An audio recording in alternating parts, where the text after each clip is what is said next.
Welcome back, people, to the Student of the Game podcast. I am blessed with a former teammate of mine. He was the CBA All Defensive Team back in 2008, Defensive Player of the Year, All CBA Second Team. In addition to that, he was the CBA champion in 2008, All-Star MVP of the NBL League. That is the National Basketball League of Canada back in 2013. He was also the newcomer of the year, finals MVP and champion all in that same year. Went on to play about, at least to my lot of knowledge, 6 years after that, totaling to 15 years altogether. Welcome, my man, Marvin Phillips.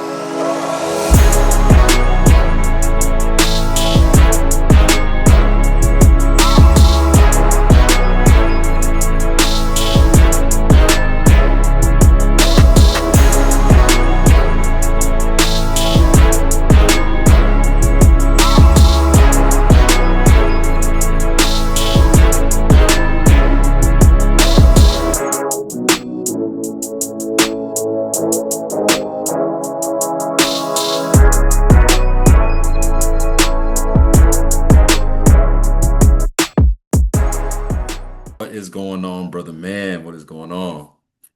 Man, that's 17, man. You took 2 years off. 17. Well, look, I got your information.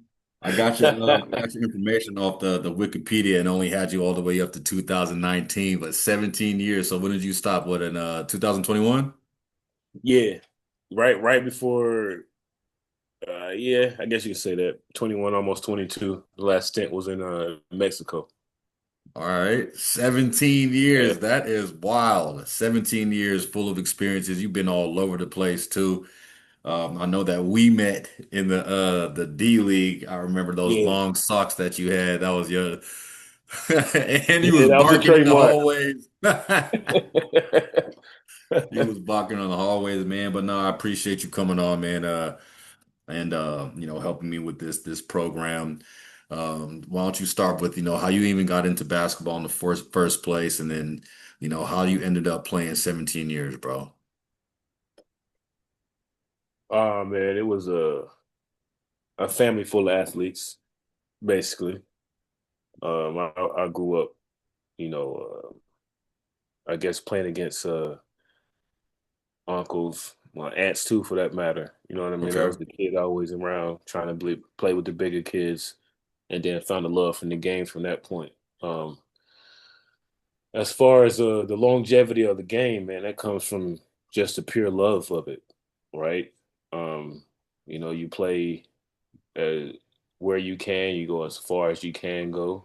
You take your best opportunities that's presented, and that's pretty much what I did. And after a while, of course, it became, I guess, more of a mental thing after traveling for so long and in and out of a suitcase, one hotel to the next, one city or country to the next. It becomes mind-boggling. But Yeah. again, if you're one of those players who truly love playing the game, then all that stuff really. I mean, it'll every once in a while hit you, but it won't be nothing strong enough to be like, I can't do this no more. Like, because this is what we are. This is what we do. Yeah, man, and that's important. That's some of the details and the insight that, our young players that are coming up trying to figure out whether or not they're going to go overseas. They understanding the culture shock and, the Oh yeah, differences between being playing. I mean, I know you played a lot in the States as well, but yeah, you know, uh, the shock of going to different countries and having different languages and different food is definitely you can get homesick, man. So let's go back to high school, man, and how you got to playing in college. Did you get a scholarship to go to where you were at? yeah, man. So when I left, man, I was in a small town, man, in the Carolinas, man. I don't be honest with you, I don't really know how I was scouted, man. Like, but when I left college, man, I went into the Jayhawk shootout. This was in Kansas. They have the prep schools, the JUCOs. So that's why I started out, man. Um, I mean, in high school, we went to the second round of the playoffs, and then we got booted out. Truth be told, I actually won the championship in football in high school. Like that. Hey, Yeah, we what went to position did you state and play? won that. I caught the championship touchdown and everything, right? Like Hey, got a hey, fat all ring right.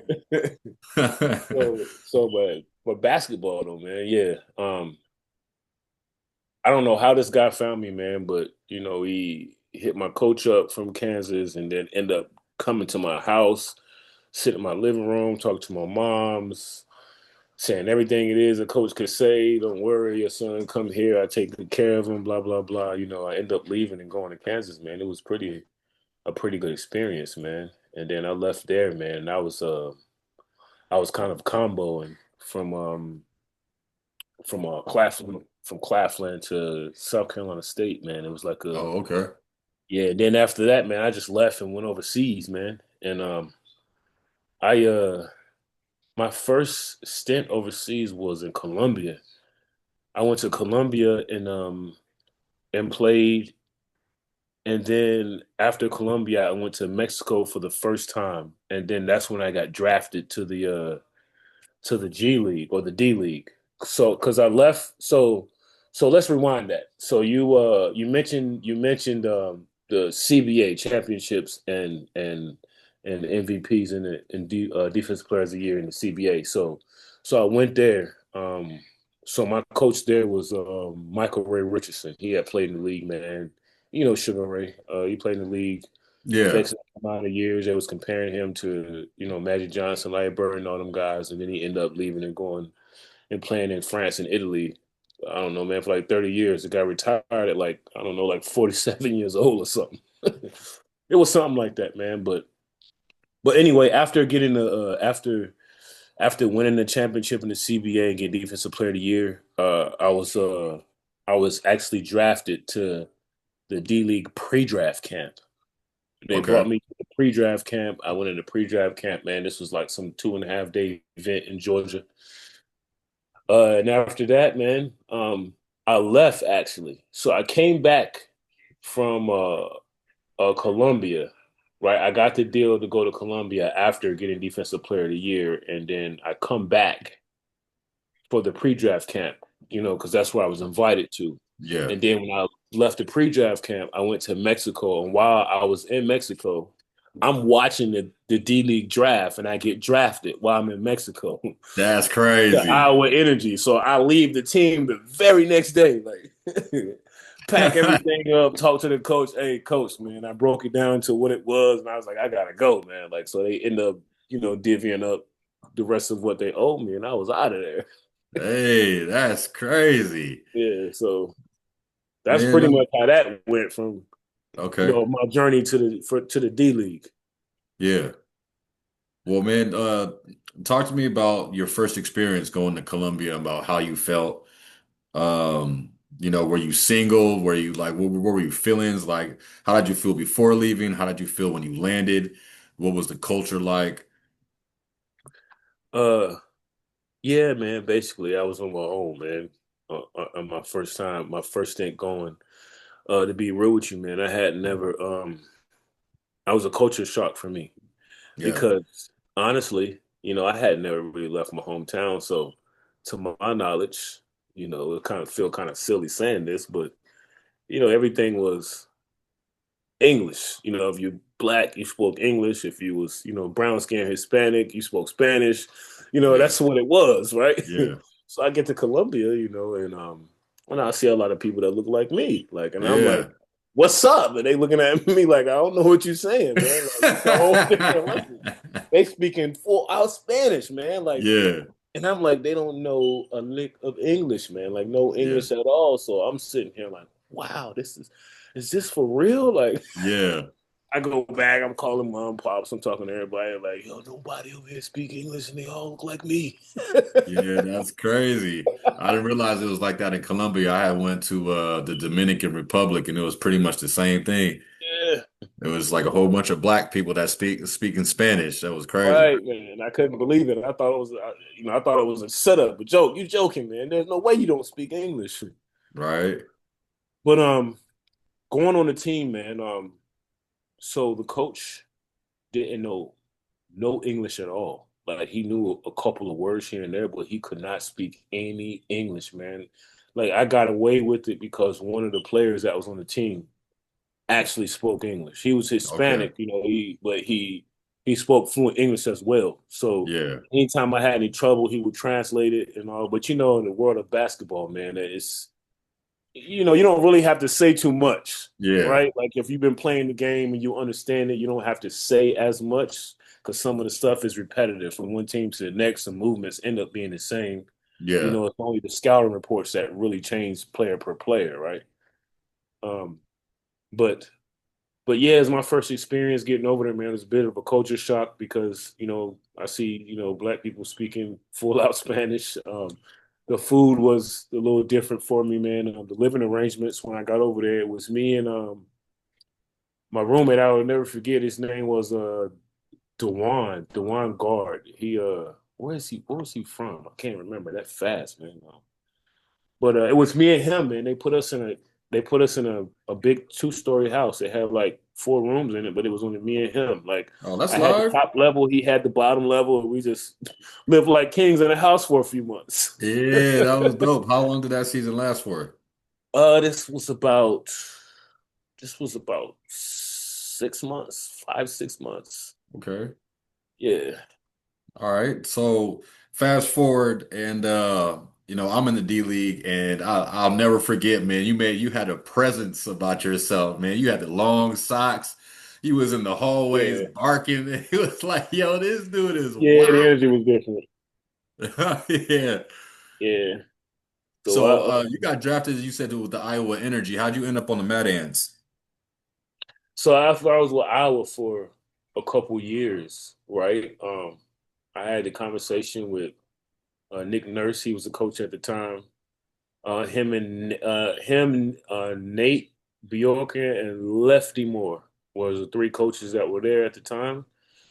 So I was talking to them, and they came to me and was like, Coach Myers was really big on me. He was from Fort Wayne, and it was like Coach Myers really want you. They was Coach Nurse and them were letting me know that the direction that they were going and the players that were coming in, and they were saying, don't make a mistake. We want you on the team, but he's been asking for you. We feel like, you get more playing time over there. You get more of an opportunity to be seen. Like you can stay here if you want, but we really feel like that'd be a better opportunity for you. So I ended up taking that opportunity going over there. And the truth be told, I did play more. And my first season with them, man, I ended up being like the highest rebounder per minute. I averaged almost a double double. It was a complete turnaround, right? So Yeah. all in all, it ended up being a good situation. Okay. So for the people that are listening and the people that, maybe, the G League is of course a whole lot different now. I can't really, speak for Man, what goes on, what goes on in that league now. But, and everywhere you go, there's going to be somebody who's dealing with situations to where they're not playing enough or they're not feeling like they're getting the minutes that they deserve. Talk to me about that experience for you when you were with Iowa Energy. How was that for you? Did you actually feel like you weren't getting enough that you felt like you deserved?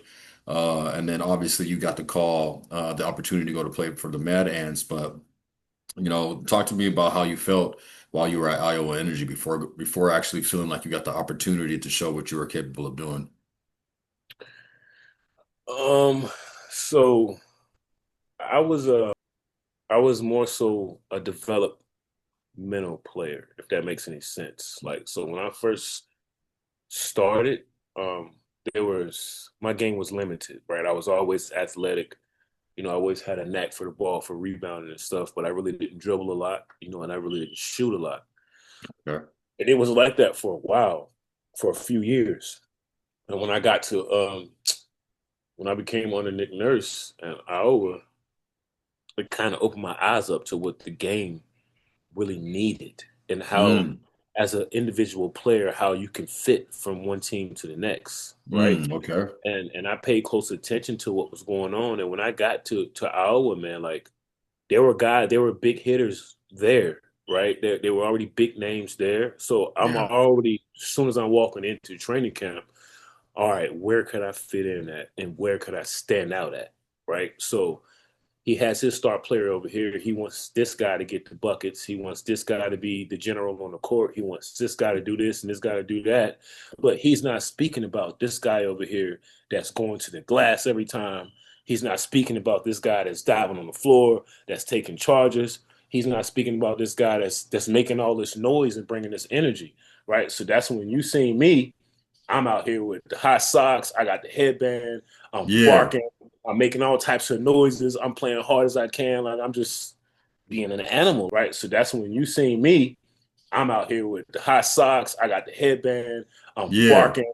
I'm making all types of noises. I'm playing hard as I can. Like I'm just being an animal on the court, right? And Yeah. once I realized that all that other stuff, okay, so if you get in a game and you knock down a wide open jumper, maybe even two or three wide open jumpers, but you come back down on defense and you miss a box out assignment, a defensive rotation, or you're just not sprinting back hard enough, you're going to find yourself sitting right back on that bench again. Like, because how they view the game again, if you're already set, so when they put these teams together, it's not like they're saying, all right, well, we bringing this guy over here and it's okay. He might do this, this, and this, and this, and we want him to just do everything. No, they bring you in. Okay, he's our defender. We want to make sure we put him on the best guys.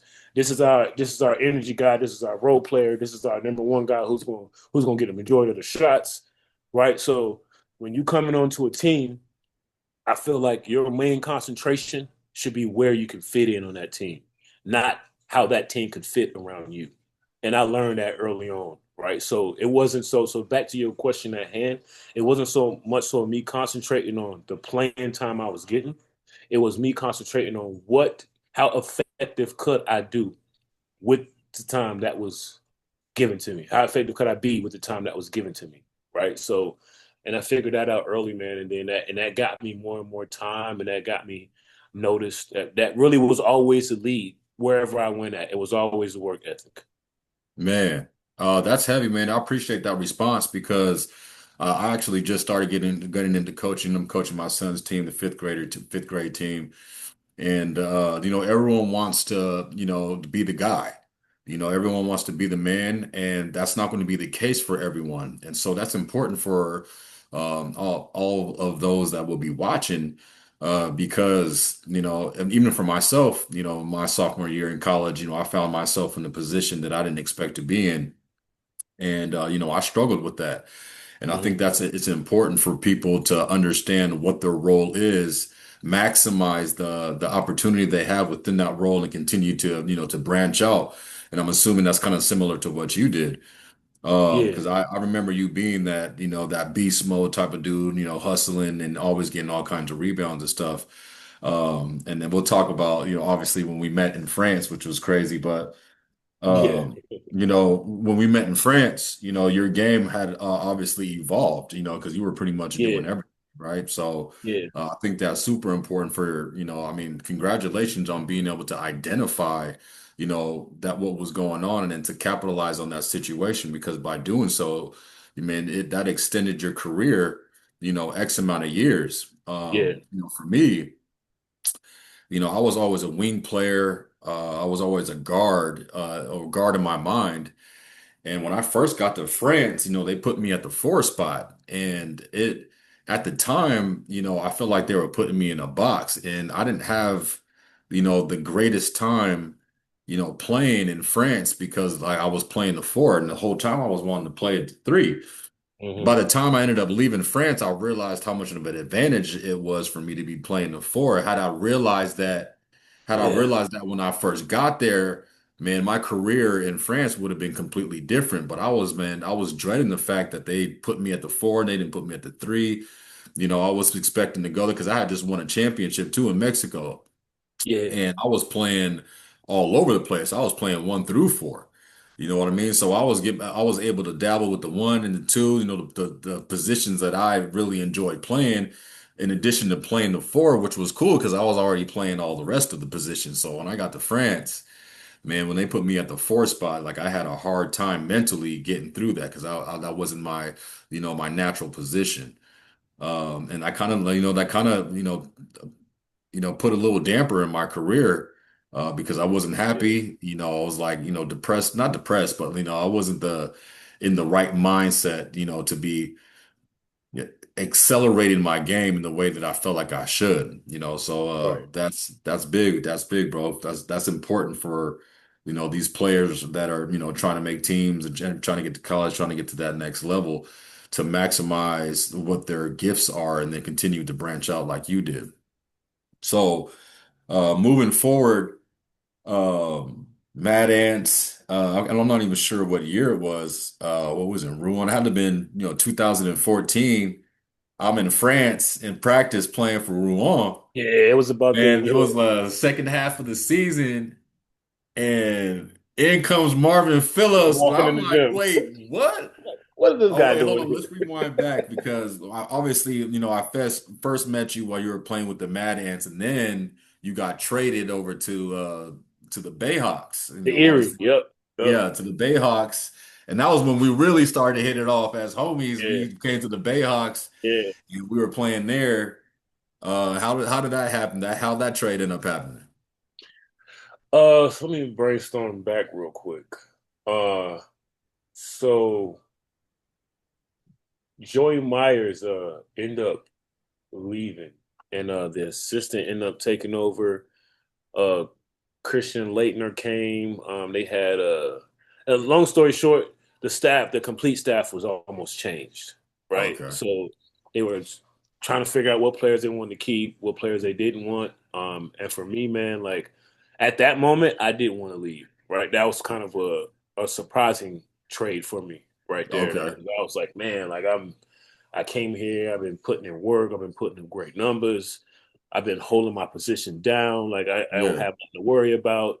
I'll keep working hard and expect the best. And the next thing you know, that call come to the office. We got to talk. Like and um, so that was I forget his name. I remember his last name was Collins. Man, it was another big guy there.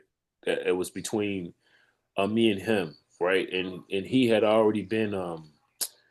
been there at Fort Wayne, for a while. I think it came down to me and him. They hit you with the numbers game. It's a yeah. numbers game. You got Politics. guys that's this and guys that's that. And, at the end of the day, I accepted it for what it was. I was like, I get it. But regardless of what you're told, if you are leaving a spot out of your control, meaning the team is trading you, releasing you, putting you on hold, whatever the case may be, you're not going to be on that roster, that main roster anymore, then I feel like okay, the team is basically getting rid of you, right? Yeah, Like from Erie to Fort Wayne it was different, right? Fort Wayne wanted me, they were speaking good. I traded in, and then everything went well. In this case, I don't know if it's more so of Erie actually wanting me. I think it was more so of a trade of trying to figure out what best players we can get and how we can make this mismatch happen. Right. got it, So going into Erie, man, it was more so it wasn't the same mindset as going to Fort Wayne, right? got it. As far as who I'm going to be when I arrive, and how much confidence the coaches may have or may not have. Like I didn't know what to expect. All I knew was I got to come here and continue to be me, right? I got to get in here, do what I do best. It's not like I'm a stranger. All these coaches already saw me. Half the team, if not all the team, already saw me, so they know who I am and what I could do. I just got to Yeah, get in and make sure I do that and then some. If I be anything less than what I've been being, then you know it's not going to be a good look for me because you always want to be going up, moving forward, not backwards, right? So, yeah, but it was a surprise, man. Right? That was one of those moments in your career that you kind of look at the situation like, okay, well, you only can control what you can. If it's out of your control, you do the best you can, and that's what it was. Yeah, man. So I mean, talk about mindset, man, and how important mindset is, and not just I mean, not just. I mean, mindset is important in every aspect of life, but talk about how important mindset is in the game of basketball, and how that is a direct correlation to success. I mean, because the mindset that you had allowed you to play 17 years. So talk about that for those that are going to be watching this, how important mindset is if they want to get to the highest levels or even play, 17 years. Well, for me, man, I uh, I knew what I wanted, right? Yeah. Early on, like all the way back to elementary school, man. Like I'm telling, my friends at school, I'm going to the league. Like this is what I'm doing, and Yeah. it's not nothing you or anybody else can tell me that's not gonna happen, right? Yeah. So, and that's from early on, man. And so I'd already had that strong mindset, Yeah. So, and then Belief. after playing and playing and playing, the love for the game was always there, but it became to trying my hardest to make it to the league because that was my goal. And then after so many years of trying that, and then I was like, all right, well, I've been here in the D League, I've been here overseas. I've been going everywhere that I can go at to try to put myself in the best position to be seen to try to get to the league. And then it transferred to playing at the highest level I could possibly compete at, right? Mm. And then it transferred to getting the most bang for the buck that I could possibly get. So you see how Yeah. it kind of crinkles as you get older, right? Yeah. So that's kind of what it was for me. But the reason why I was able to go along so strong, man, it is because of the mindset. You ask what type of mindset you have to have. Well, first of all, you got to know what you want, right? It's a lot of kids out here that I ran into, man, that played and they played for a couple years and then they were done, right? And some of them, their only goal was to just say I did it for a year or whatever. Some of them really did have a mindset to want to play, but when they got there, they didn't know what to expect. They didn't really know what they wanted out of the game. They just knew where they wanted to play. And I feel like if you don't set goals, right, and realistic goals, right, you can't just you know say, all right, I want to average 50 points a game. It's not realistic. Yeah. So it's a Right. lot of players that do that, man. Like it's a lot of players that come out here. I mean, you see it, man. You say you starting to coach on the fifth grade level. You see a lot of these kids come out here and they'll go right to the 3-point line and chunk them up and can't even Yeah. do a basic layup. Like, let me see you do Yeah. a layup. They can't Exactly. do it, but they want to go out here and shoot all these 3-pointers. Yeah. Right? So when you don't have your mind made up, you don't know what you want to do. I think that persuades players, whether it be good or bad. I think it's more so bad. It deteriorates them away from playing the game. They don't have the love as strong for it. Things don't go well for them. It's not so much of, all right, I know I can get past this obstacle. I don't know what he or she is thinking. This is me. I can get this done, and you do it, right. You've been there, man. You have coaches that tell you you can't shoot, you shouldn't shoot it, or we need you to improve on this, or we got such and such being that's coming down from the Chicago Bulls. So the 35 minutes you get in the game, it might go down to 15 minutes or Yeah. maybe five. Yeah. So it's a lot of ups and downs in that, man. So mindset is everything, and if you don't know truly what you want out of the Yeah. game, you will be lost when you get into a situation that doesn't work in your favor. Yeah. The adversity. Yeah, Absolutely. And yeah, that's heavy, man. And another very good response, man, because I reflect on my career and I didn't know what I want. Basketball was just a part of my identity, was just something that I did, but I didn't have, I thought I was going to the league just based out of talent, but I didn't have a goal of going to the league. And even when I went yeah, overseas, I didn't have a goal of like, okay, well, I'm trying to work my way back to the league. I'm trying to, go play in the China League. I actually didn't have a goal. And I think I believe, honestly believe that with what you said. I think that that, like you said, deteriorated me. It had me bouncing all over the place in my mind. And when I got to France, man, I wasn't happy playing. But it was just Hmm. well, it was what I did. It was what I knew. It was what, paid the bills. Is how I got paid. But I didn't have a specific goal, and I think that, was a contributing factor, to the downfall of my career. Hmm. As talented as I was, as much potential as I had, I didn't have that mindset to go, all right, well, this is what I'm going to do. I'm going to make sure that my body is right. I'm going to make sure that I'm stretching and doing all these other things. And I had an athletic body. Had I done all those things, those necessary things, my career would have been, would have turned out completely different. And Hmm. so that's heavy, man. And that's, one of the reasons why I started this, man, because my mindset, it's everything. It's like you said these days too. These kids they're influenced by what's going on in the league right now. And I'm now having to find myself having to deprogram some of these kids and, Hmm. go back all the way down to the basics and the foundation of the game. And you can see that they're getting frustrated with learning some of those techniques because they've never learned it before. So that's definitely heavy, man. And I appreciate that response again, bro. That was a decent response, man. So um, tell me how the France thing happened, bro. That was crazy to see you walk in the gym in a complete different country, and I'm like, yo, that was my teammate in D Yeah. League. Like, what? How did that happen?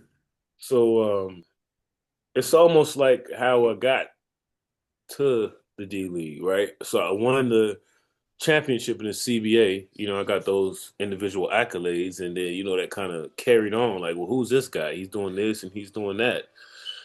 So going to France, so the same thing happened in Canada, right? I was in Canada. I came over there. I got MVP. We won the championship. Everything was all good. Next thing you know, I get the call, from this agent.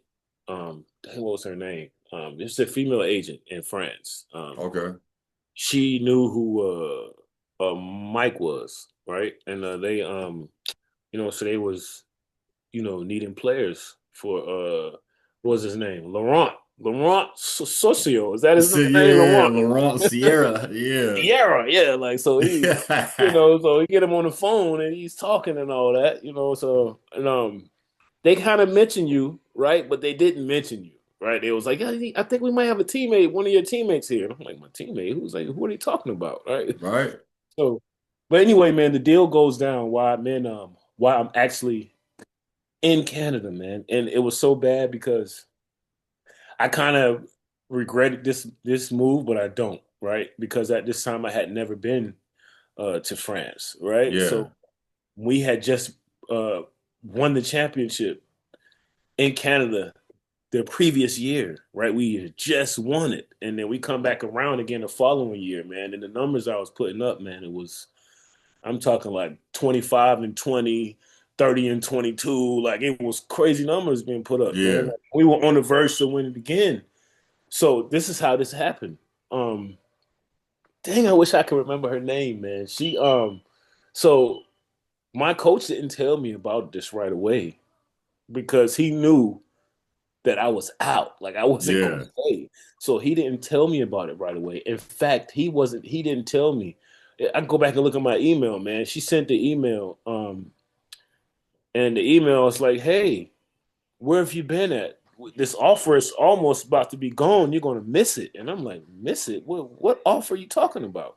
Right. Right. So then she tell me about it. I go back and I talk to Mike about it. And he's breaking it down to me and saying, man, we about to win the chip, man. Like you can't leave and this and that and the third. I'm like, I got to go. I got to go. I can't stay here, man. Like, I mean, don't get me wrong, man. What they were, the pay was, it was excellent in Canada, man. They were paying excellent, man. But going to France, man, it was more, right? It was more money.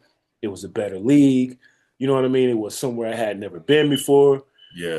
I felt like it was a actual stepping stone in my career. Like I think I was like, I got to step up and take this move.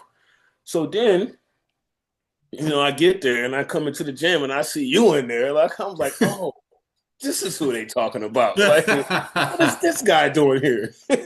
Right. That was Yeah. crazy. So That's but it was France was different, man. Yeah, Right? Like when I got there, you helped me in a lot, man. You was kind of explaining things to me on how the way of life over there, how things were, yeah. but it was different too, man. That was a very good experience though, man. Like the players over there, man. I remember our the point guard. I ended up playing with him again, man. I was on the team with him again. Uh, Henri? no, no, no, no, no, no. Philip, the Silver, Ah, the Philippe. Ah, Silver, the okay. Silver. Yeah, yeah, yeah, yeah, yeah. So yeah, I was with him there, and then I played on the team with him again, and Okay. Kong. That's like probably like 2 hours from where we were. And was that like the year after? This was 2 years after. Okay. So I played. We was on a squad with you and Ron. Then the next year after that, I went to Charleville in Okay. France. Right, and then after that year in Charleville, then I went to Caen. Right, I guess that's how you say it, Caen, Caen, Yeah. Caen. Yeah. Right. But it was good, man. It was a wonderful experience. Again, it's a different culture, different league, different rules, different players. I get a chance to actually see players, from different countries. And then on top of that, man, I think every team that we played almost have a 7 footer on it, didn't they, man? Like, Dang. it was That's some big crazy. guys, man. And Like, it is some big dudes. it I was some remember big playing dudes, against some man. Like, big dudes as well. but it was a very good experience, man. Okay. Right, all in all. And then so fast forward 2021, what made you hang it up? So I got into training, man, and training and coaching, man. Like, I had the little ones, man. They started getting up and getting older, and at that point Yeah. in my career, so I started out, chasing the league, and it was that Yeah. way for a long time. I was actually going towards something, and I was playing towards something. Like I felt like, I had a goal that I needed to reach. I had things that I needed to prove as a player, and I kept having more and more to prove every year. Right? Like, Mm, okay, I did this last year, and I got to do this year, this year, and continue to do what I did last year, and I yeah. continue to add more and more and more. But then it came to the point to where, all right, well, I mean, I love the game so much, but what am I really playing for now? Right? Yeah. Like, because I got little ones coming up. Right? I'm Yeah. like, I'm over here, I'm making the money, like I'm playing, but okay, so now I'm here this year for what, 8 months? The average season, man, if you played a full season, you know it, man. It went from 7 to 10 months, man, wherever 10 you went at. months. 7 to 10 months. Yeah. So then I started looking at it like, all right, what am gain versus losses? And Yeah. I was like, I'm losing more now, right? I was going uphill, you know what I mean? And now I got little ones coming uphill behind me. Now I think that they would lose. They would be losing without me being around, with them being upcoming athletes and me having the experience that I have and played the places I've played underneath the coaches that I've played underneath. I'm like, all right, man, like I'm watching them out here play and I see, no knock against other coaches or players or whatever, but whenever you actually went the distance and you played, you see a major difference Yeah. in how coaches adapt to players. Yeah. Not to take nothing, because there's a lot of great coaches out there, man, Yeah. who played as far as high school, and they're great coaches, right? But Right. it's very rare. Yeah, man. Yeah, I saw the same thing, bro. I saw the same thing, which is why, you yeah, know, I needed to jump in too. You know what I yeah, mean? I'm yeah, like, what's going on around here? yeah. Like I got to put my 2 cents in. I don't like what I'm watching right now. Exactly. Yeah. Exactly. Exactly. And some of these coaches, man, they got egos and like they're Yeah, completely removing the developmental aspect and they're just like not playing the players properly, stripping their confidence. And I'm just like, man, hey, like yeah. it's about the That's why I kid. felt like I could take an advantage at, man, because throughout my career, I've had every role it is to have on a team. Like I've been the last guy on the bench, the last option to the absolute first option, and everything in between. So I Yeah. knew how to be the star player on the team. I knew how to be the role guy. I knew how to be the guy that sit on the bench that has to make sure you cheering your teammates on and keeping everybody Yeah. engaged. I've That's been that guy important. that like, here, you want some water, man? You look tired. Like Yeah. I've just done it all. So I have been at every single position on the team. So I'm like, man, like if anyone has the ability to adapt to these kids, what who better than me? Yeah. Bro, Exactly. anybody that's been in my shoes, like that's been in that position, who better than that guy to be there to train these kids up and to coach them with your experiences, right? Yeah. So Absolutely. Especially with 17 years under your belt, and you said playing from the last guy on the bench and the first, yeah, the first for the yeah. first person. So that's dope, man. I've seen it all, man. Like by no stretch of imagination. Right. Right. All right, man. Well, what do you believe in this day and age? What piece of advice do you have for these kids that are coming up? From what you're seeing now, what's going on in the league? Times are always changing. What type of advice do you have for these kids that are trying to, get a scholarship or and even play past college and play I would tell them to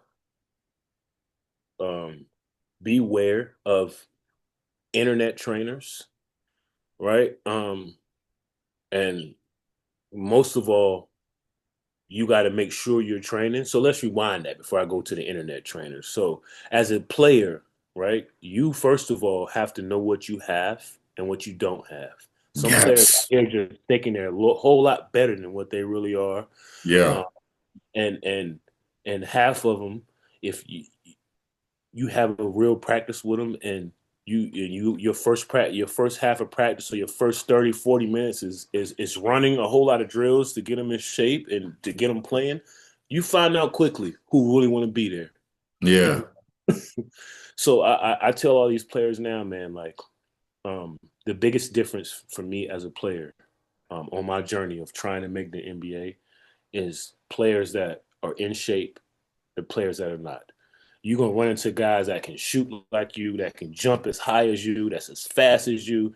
But at the end of the day, whose legs and arms are gonna turn into noodles first? Who's gonna put their hands on their knees first? Fact. Who's gonna ask for that sub first? Yeah. Who's gonna rotate late and get that dumb foul because you're tired? Yeah. So I tell all these kids now, man, like when you train, you have to really train and you have to make sure you're running. Right? A lot of kids don't like to go out and just run a mile. I ask all the kids all the time, how many tell all these kids now, man, like when you train, you have to really train and you have to make sure you're running.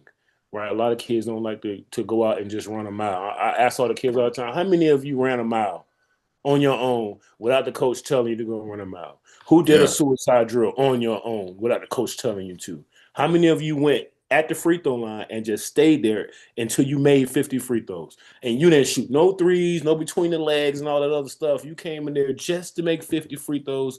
How many of you guys do that? And I say that to tell them, man, they have to set goals in order to see themselves improve. Yeah, Right? You can't absolutely. you just can't say I want to make a team and then 2 days, 3 days, even a week before the tryouts. All right, I want to go start working now. Yeah, right. Right. You're gonna run into somebody who's been working to make this spot since last year, maybe the year before last. You Yeah. way behind, right? So Sounds like accountability is what you're saying. It's, self accountability, accountability right? and wanting to have that work on your own. Because I'm not gonna lie, man, I wasn't one of those guys. Like I said, I didn't have specific goals in mind, and I used to go into the seasons out of shape as well. And Yeah, so I remember you like talking to you about getting conditioning as well. I remember you saying, I mean, you used to do like long jumps and just like all that, running man. miles. He was doing it all. And so you had a goal, you had a mindset, and you went after it. And I'm looking back now, I that's 100%, man. I wish I could have gone back and I would have been in shape always. I would have been fine tuning my body and getting mobile, getting loose, getting strong. And unfortunately, man, like I dropped the ball in that regard, man, because I had a lot of natural raw talent that I could have, that I could have capitalized on, but I was one of those kids that, was like in my head about things, blaming the world for whatever the case is, why I wasn't in the league, this and that. And it debilitated me. And so that's huge, man, because these kids right now, they talk about how they want to play at the highest levels. You see them raise their hand, but when it comes to, like you said, to getting in shape and having to do the hard stuff when that adversity hits, Yeah. it's a game. It's a, it's all right. Now they're thinking twice. Well, man, it's different for us, man. I don't want to make it seem like we such old guys, man. But when we were coming up, the internet and the NBA players' lives was not so exposed. Yeah. Right now, these kids can go find their best player, and then next thing you know, they're posting what they eat on Instagram or TikTok. You see them in their house listening to music. You see them riding around the street with their families and all of that. I didn't see that. When Right. I saw them on TV playing in the basketball game, and if the Yeah. camera just so happened to catch a few minutes of practice, that's all we saw, right? Exactly. So when I say internet trainers, I mean, okay, so you get a kid out here who looks at someone on the internet who's teaching them how to do a crossover pull-up jumper. I know how to crossover pull-up jumper. I've been watching this video. I've done it 100 times. I've mastered it. All right, cool. All right, now come back and slide your feet on this other end, right? Yeah. If the ball is driven from this side and this guy rotate over and you guarding the guy on the wing, where do you have to rotate now, right? Like, are you actually learning the game? And that's what Yeah. a lot of these players don't do, man. Like, I try to tell them it's not about your 20 points that you're trying to score. It's about how you get them, Yeah. you know. Exactly. And I mean, How to it's play the game. yeah, man. And it's so baffling, man, because I don't want to, you know, talk down against internet trainers because they're not all bad. Some things that they do, kids can actually learn from. But if you're not one of those kids who's out there and you're actually playing the game, right? You don't see that now, man. Like Yeah. you show up to the park now, man. I have my sons down, man. I tell them, hey, call your guys, man. Hit your guys up and say, let's meet at the park and go hoop. You know how many might show up? They ain't gonna have enough to run 5-on-5. Yeah. It's They're not not it's gonna not have like enough. that anymore. Right? They're gonna be playing at home playing video games. They're gonna be watching videos or TikTok or scrolling on the phone for hours and hours a day. They don't want to go and actually play and have fun doing it. You know what I Yeah. mean? That's half the battle right there. You out here doing Exactly. the up and downs Getting those reps in. and getting them reps in, as opposed to this one kid over here who's working on this crossover pull up. That's all he's working on. Yeah. Everybody else is over here. They working on everything the game has to offer because you can't escape Exactly. it when you're playing. You can't. I mean, You that's where can't you learn escape it. it. That's where, that's where you get to put it in the bag. And I say that Yeah, all the time. I'm like, man, you can be in the gym and work on your skills as much as you want, but if you're not able to translate it to the game, it means nothing. it means nothing at all. And I see it so much, man. So much of these Yeah, kids can do this and that, but they do not know how to implement it in the game. exactly. And that has a lot to do with who's training them, who's coaching them, Yeah, because yeah, they're not going to know it on their own without somebody exactly. actually trying to teach them.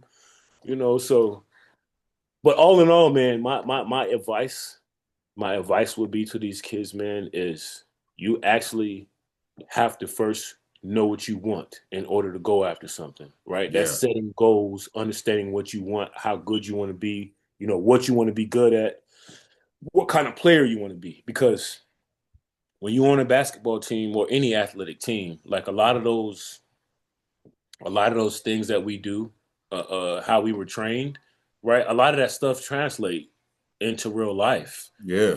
Right.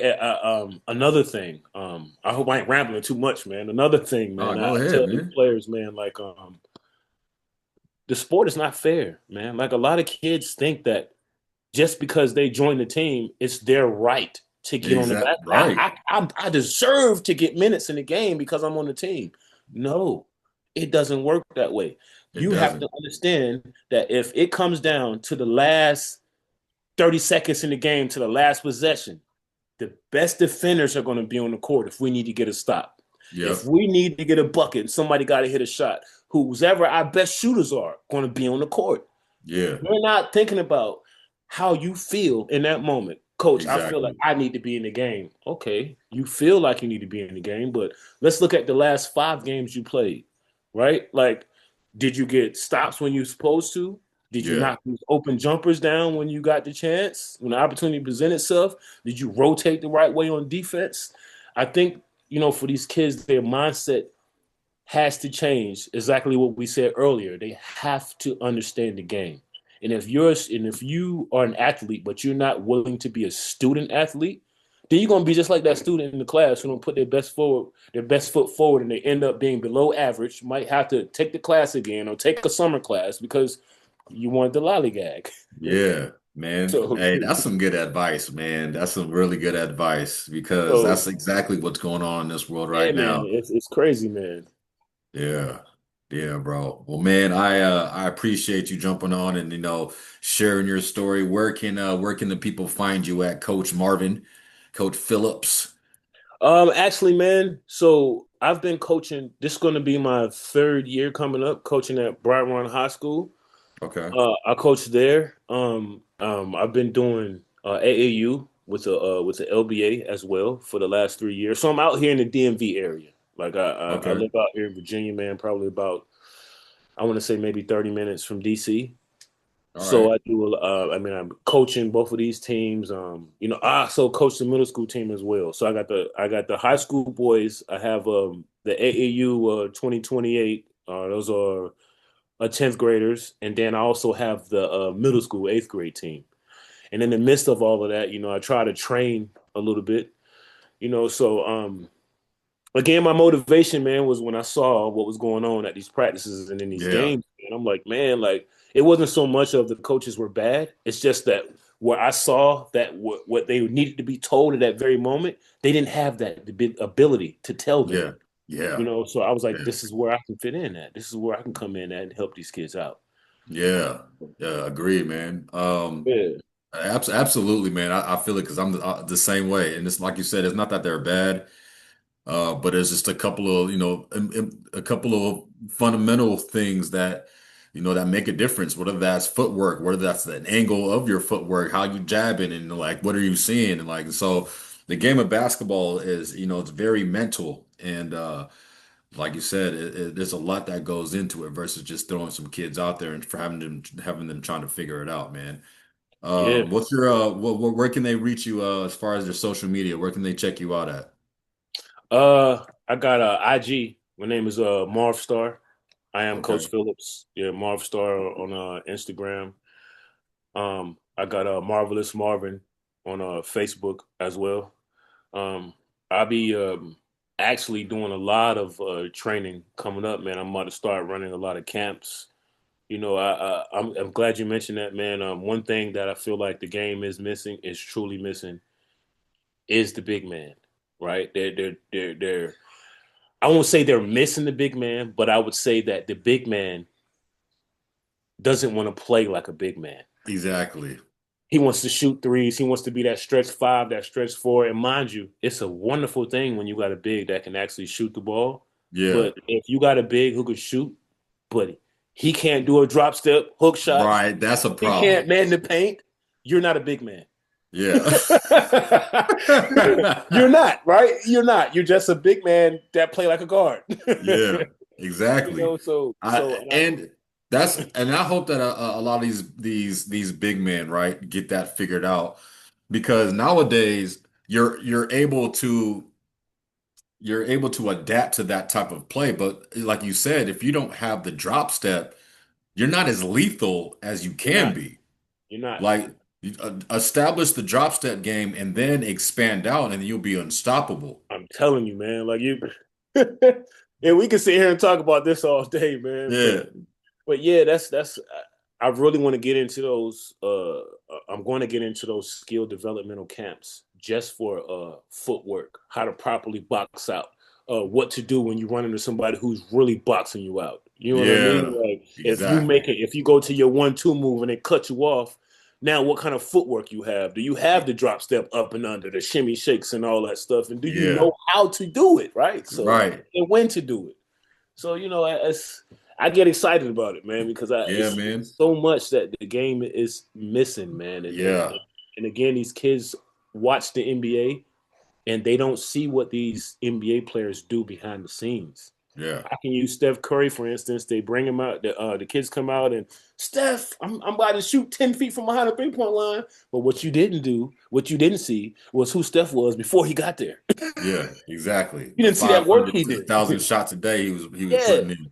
yeah, you didn't see that, right? So this is the advice that I give them, man. Like if you was able to watch one of my practices, man, at the end, the kids will tell you they'll probably get, oh, here goes coach again. He's gonna give us a 5 or 10 minute speech.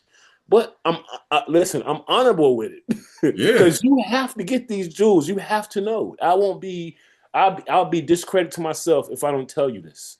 absolutely. Same way, man. I've been coaching for probably about a month now. And I'm having it's the mindset though. As a coach, you're a mentor. Yeah, You're not just teaching them how to play the game. You're teaching them how to play the game, as a young man. right. It's mindset. These are the type of habits and mindset that carries over into lifestyle, into regular life. I mean, it's not just basketball. So I mean, you're growing young men, so it's important for you to have those speeches.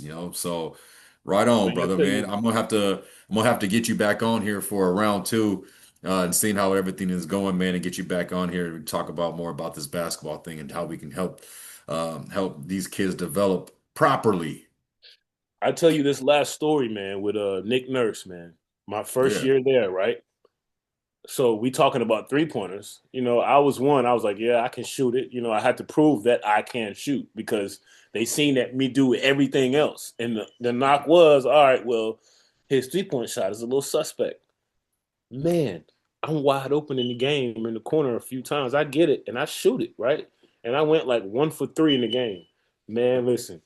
The next day at practice, Coach Nurse called me up and I sat down next to him. And this is what he said to me, man. I never forget this. He said, "So I see you venturing out. You want to shoot the three. Uh, how do you feel about that?" I told him I was like, "Man, well, I'm out there. I obviously feel like I can shoot it." He was like, "Well, here's how you can build that confidence for me." he Uh, said, he said, if you want me to have full confidence in you shooting that wide open 3-point shot, I need to see you shoot it at practice. I need to see you in here before practice start, getting the reps up. After practice is over, getting the reps up. When I see that, then I have the confidence in you because I know that you've been getting the reps up.